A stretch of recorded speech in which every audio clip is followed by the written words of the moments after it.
I know this may surprise you, but if somebody has some awakening by themselves, but they only understand it by themselves, it cannot really help them. It can only help them when they have it confirmed by a teacher, and they can share it with others at that point. But if they don't have it confirmed and they just keep it for themselves, actually it can become a hindrance. And Wineng was open enough. He understood that he needed to see a teacher. He needed to talk to the master who was the teacher of this monk who was reciting the Diamond Sutra. And at that point he asked, where is this master? How can I go see him? And then he arranged for somebody to take care of his mother. He arranged for somebody to help his mother. I'm not sure. It's very remarkable the way all the causes came together.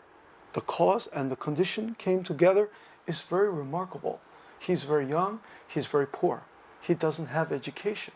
But he heard a few words of the Diamond Sutra, boom! He had some experience. It's like, where did that come from? It's amazing, actually. Where did that come from?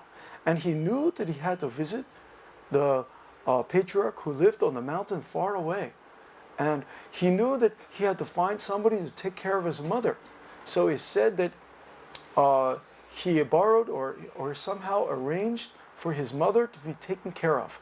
He arranged for somebody to help his mother, and he got permission to leave, and he traveled, he walked to the north. He was living in the the region of Canton, Kwangtung, now known in Korean as Gwangju. Actually, I think in English or Chinese, they say Guangzhou. It's southern China. But he had to go north to get to find this fifth patriarch. And so he traveled for some distance, and when he arrived at the temple of the fifth patriarch looked at him. First he said, I am a commoner. I am uneducated. I'm coming from Kwangtung. I have traveled far to pay you respect. And I ask for nothing but Buddhahood. And the fifth patriarch looked at him and he said, you are a native of Kwangtung? You are from Guangzhou? You're a barbarian. How can you expect to be a Buddha? He's a very stern with him.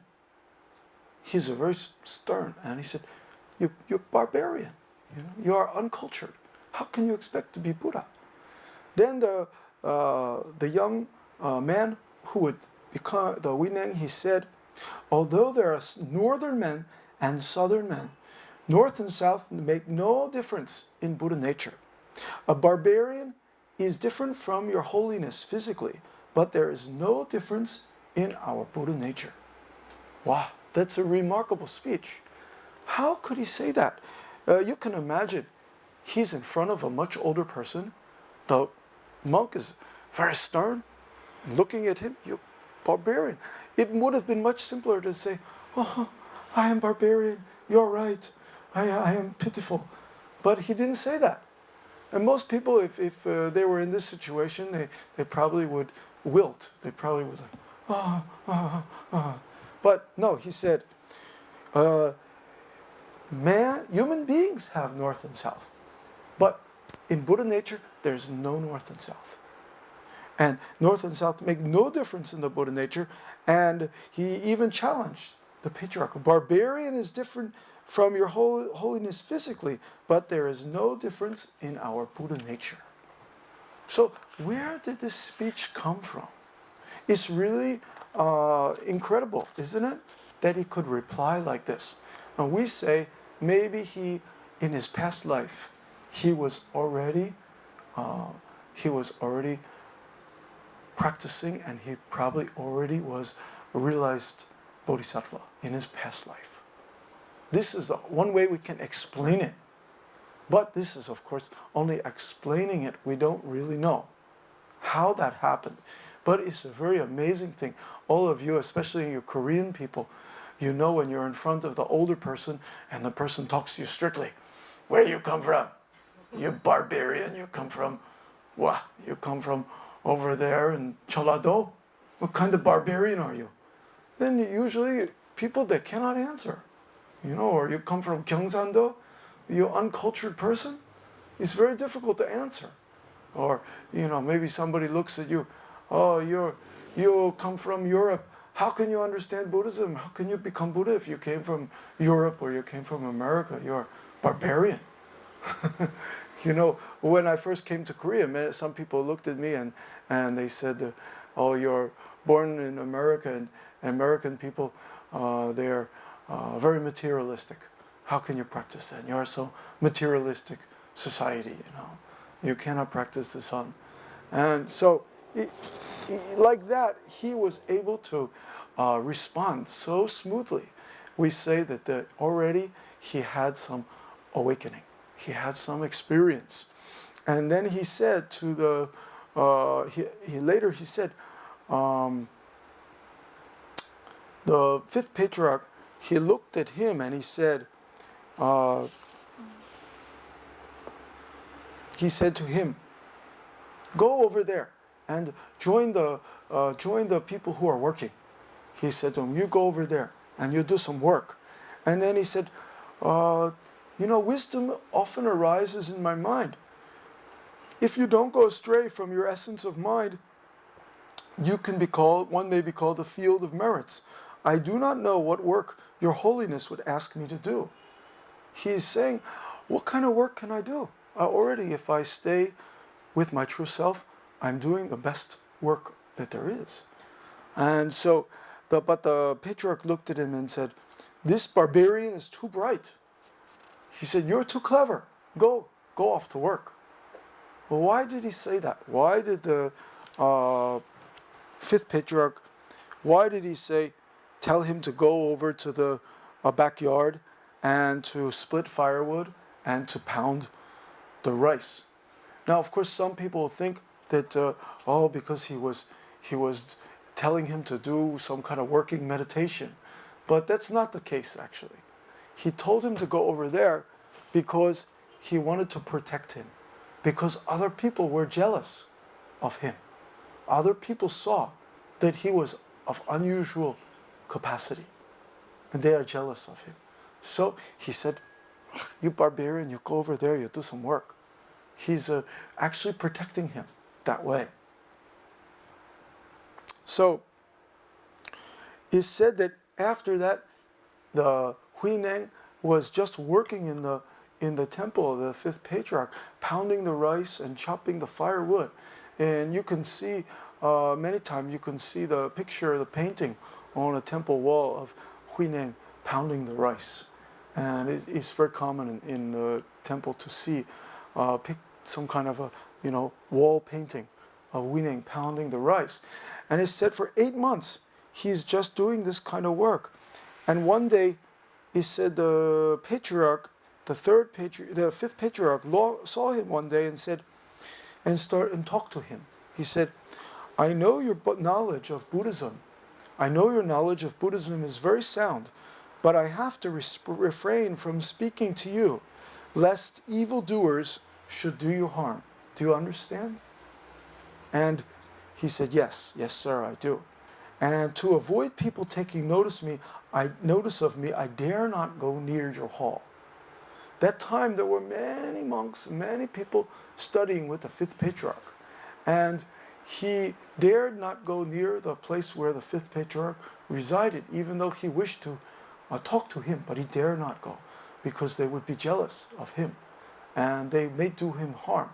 So then it's said that the patriarch one day assembled all his disciples and said to them, the question of incessant rebirth is a momentous one.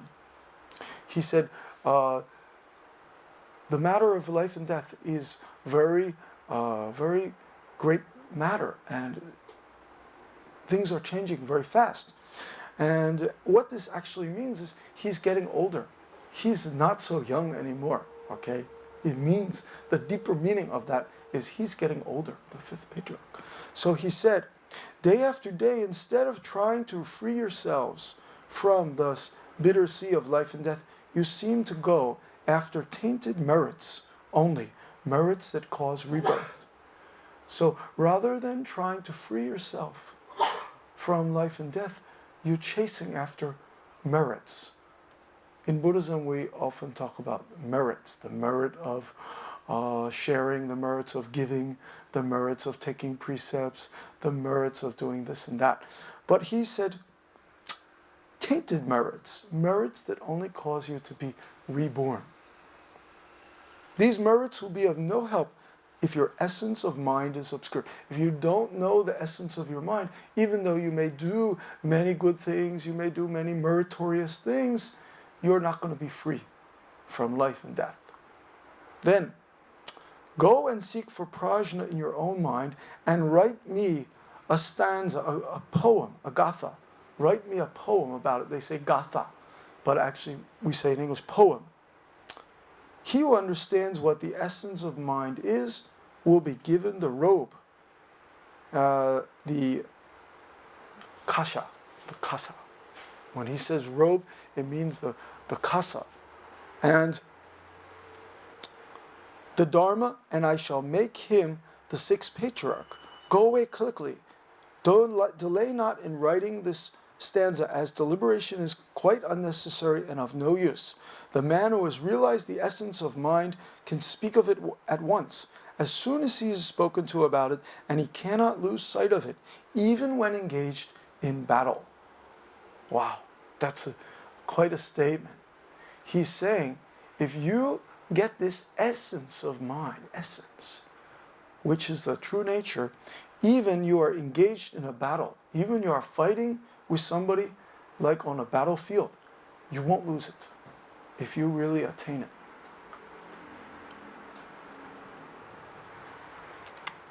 And after they received this instruction, the disciples withdrew and said to one another, well, it's of no use for us to concentrate our mind to write the stanza and submit it to His Holiness, since the patriarchate is bound to be won by Shen Shu, our instructor. That time Shen Shu was the head monk in the temple. He was in Korea we say the 입숭스님, or the most senior instructor of the monks. And all the monks that time, they said, there's no use. Why should we get a headache? Try to write a poem. We know that the head monk is the most advanced. And let's just see. He will probably win this, and he will probably get this. And if we just write something perfunctorily, if we just write something and it's not so good, it just will be a waste of energy. And upon hearing this, all that made up their minds not to write. They all decided not to write.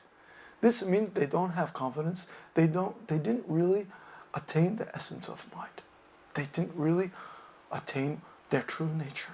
So they decided not to write about it, and they decided that we will just, why should we take the trouble? They said, why should we take the trouble? Hereafter, we will simply follow our instructor, Shen Su, wherever he goes, and look to him for guidance. Of course, this was very convenient for them to decide that Shen Su would be the sixth patriarch, and they just automatically decided not to write their poem. Well, the problem was, though, that Shen Su was also not so confident. And he reasoned with himself, considering that I am their teacher, none of them will take part in the competition. I wonder whether I should write a stanza, a poem, and submit it to His Holiness. If I do not, how can the patriarch know how deep or superficial my knowledge is? If my object is to get the Dharma, my motive is a pure one. If I were after the patriarchate, then it would be bad. In that case, my mind would be that of a worldling, and my action would amount to robbing the patriarch's holy seat. But if I do not submit the stanza, I shall never have a chance of getting the Dharma. A very difficult point to decide indeed. So, this is interesting. His thinking was like, if I write the poem, and it's not so good, it's not pure, my motive is not pure, people will say I'm just trying to steal. the patriarch's seat. But if I don't write the poem, I won't have a chance to know whether I really got the Dharma. So he got caught in this dilemma. It's really kind of like a catch-22, we say in English, catch-22. If he writes the poem, he looks like he's a very ambitious, bad guy. But if he doesn't write the poem, he never knows whether he attained the Dharma. So kind of like he got caught on this question. So at that point, there was, in the front of the Patriarch Hall, there were 3 corridors. And these corridors, the walls were empty. They were white, just like the wall here. They're white and blank. And these walls were to be painted later with pictures from the Lankavatara Sutra. And they weren't painted yet. So these walls were kind of blank. Like this wall over here, except they have a clock. They did not have clocks in those days. It's just a blank wall. And the Shensu, he wrote his poem. But after he wrote his poem, he doesn't have much confidence in it. He really feels nervous about this poem. Shall I give it to Patriarch or not? And he's sweating. Oh, this is very difficult. Oh, he's sweating. And he's very nervous. And he walked to the Patriarch's, almost to his hall. Then he turned around, walked back to his room, and walked there, and turn around, go back and forth. He's really nervous. He's really sweating. And in 4 days, he said that he made altogether 13 attempts to give the poem that he wrote to the 5th Patriarch. But he doesn't have the courage to do it. He cannot do it. He lacks the courage to give it. So finally, he has a good idea. He thought to himself, he thought, it would be much better for me to write it on the wall, on the blank wall of the corridor, and let the Patriarch see it for himself. If he approves it, I shall come out and respect and say, that's my poem. But if he doesn't approve it, then I have wasted many years practicing here, and in that case, I will be very ashamed. So I just have to quickly leave. So he had the plan. He write his poem on the wall, but he not say it's his poem. He just watch from a distance, and if his teacher approve, then he said, yeah, that's my poem. But not approved, then he just quietly disappear. It's like kind of like a student in a high school or something. It's very funny. And at 12 o'clock that night, at midnight, he went secretly with a lamp to write the poem on the wall of the south corridor so that the Patriarch might know what spiritual insight he had attained. And then he wrote his poem, our body is the Bodhi tree, and our mind is a bright mirror. Carefully we wipe them hour by hour, and let no dust alight. So he went at midnight. Nobody's around at midnight. Those of you who have lived in, like myself, lived in the Buddhist temple know that midnight is usually the time everybody is asleep, because we wake up very early in the morning. So midnight everybody sleeps, but he goes at midnight. He writes it on the wall. And as soon as he had written it, he left right away and went to his room. And he stayed in his room. So nobody knew that he wrote that. And then in his room, he thought to himself, when the Patriarch sees my poem tomorrow, and he's pleased with it, I shall be ready for the Dharma. But if he says that it is badly done, then I know that I am unfit for the Dharma, owing to my bad karma from previous lives that thickly beclouded my mind. It is difficult to know what the Patriarch will say about it. And he kept on thinking and thinking until dawn. He could not sleep. He could not even sit. He could not be at ease. he could not sit still. He could not sleep, thinking about what's he going to say. Will he approve my poem? Will he not? But the fifth patriarch, he knew already that Shen Su had not entered the door of enlightenment, and he knew that he did not know the essence of mind. And the next morning, he was walking in the temple, and by chance, he saw the poem on the wall, just by chance. And then he did something interesting. He said,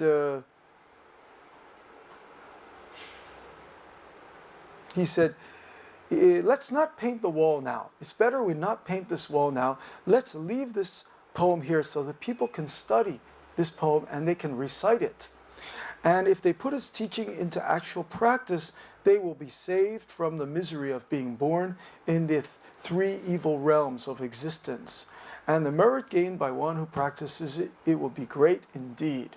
And he ordered incense to be burned, and all his disciples to pay homage to this poem, to bow in front of this poem, and recite it, so that they might realize the essence of mind. And after they had recited it, all of them exclaimed, "Well done." And so it's very interesting. The fifth patriarch, even though he knew that his student, this Shen Su, had not really attained the essence of mind, he publicly did not say that. He's very diplomatic. He said, "Oh, it's good poem. It will save you from going to evil places. It will save you from going to hell." So they burn incense there and pay their respect to it and recite it. And he's very diplomatic. He's very wise. He knew that if he says something bad about it, the head monk would leave the temple suddenly, and everybody would have a problem. So he's very diplomatic.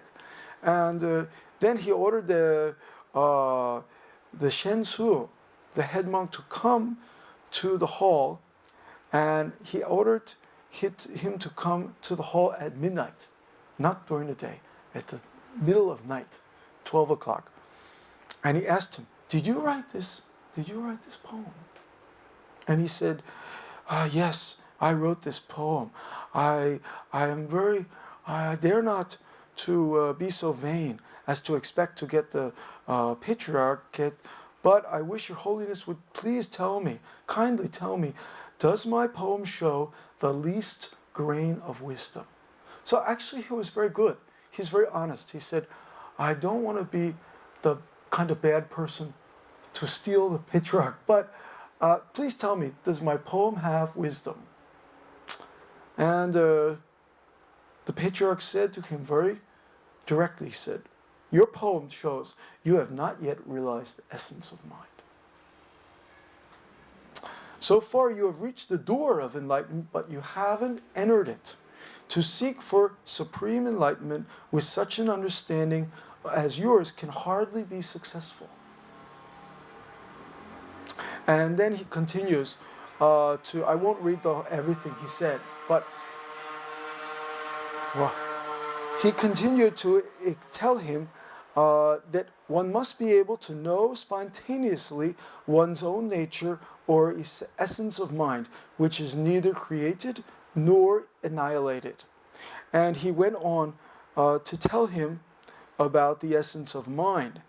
And he said, "You had better go back and think it over again for a couple of days, and then give me another stanza, another poem. If your poem shows that you have entered the door of enlightenment, I will transmit to you the robe and the Dharma." So after this, the Shen Su was quite upset, actually. He was really upset by his failure, and he tried for several days to write another poem. But it really upset his mind even more.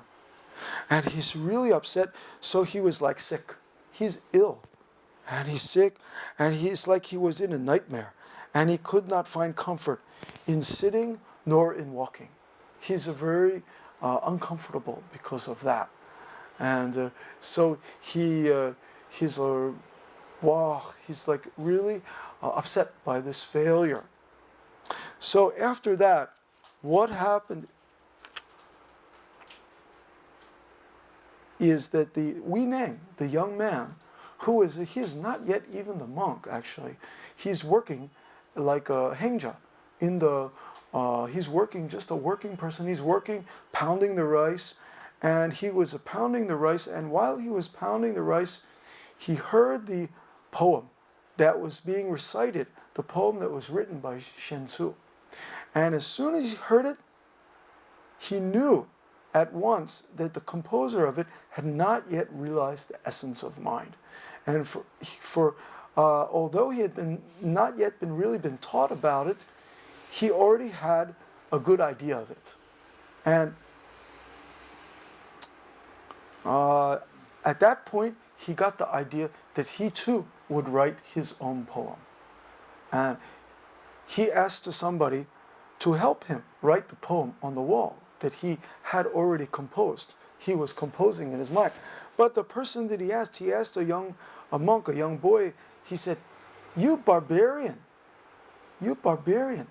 how can you write the poem? You don't even know the Chinese character. How can you write the poem? You are uneducated." And later, at that point, the Wei Neng was able to give his poem, and the boy who was there, the young monk who was there, he was able to take it down and write it for him. And he said, "I will take it down for you, but don't forget that you should deliver me, that if you should succeed in getting the Dharma, don't forget to deliver me." So you can see there was quite a lot of, they all were quite competitive, and they all are quite ambitious. And so it was not such a simple thing for him to give his poem. And at this point, I will stop today. Does anybody have any question about this material?